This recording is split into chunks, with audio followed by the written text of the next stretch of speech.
តោះបងប្អូនទាំងអស់គ្នាថ្ងៃនេះយើងមកមើលពីវិធីទី2ក្នុងការធ្វើ payslip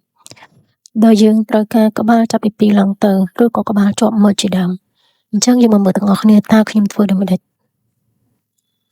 ជាដំបូងយើង copy ក្បាលដែលយើងចង់បានដាក់មកខាងក្រោម copy ដាក់ទៅ sheet មួយទៀតក៏បានដែរបន្ទាប់មកកន្លែងខាងមុខយើងមើលលេខរៀងវាចាប់ផ្ដើមដោយលេខ1អញ្ចឹងយើងវាយលេខ1មកឬក៏ខាងមុខនឹងជាអត្តលេខក៏បានបន្ទាប់មកកន្លងទី2យើងត្រូវប្រើមុន VLOOKUP យើង select កលេខរឿងទី1មកយើងចុច F4 ដើម្បីចាក់សោវាកុំឲ្យវា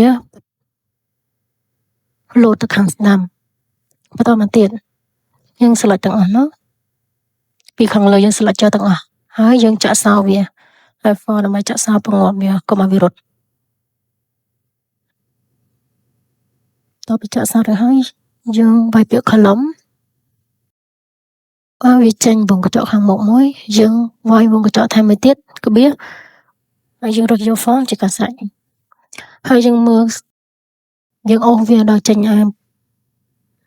លេខបូករៀងខ្មៅដិតហ្នឹងយើងអូសមកបន្ទាប់មកយើង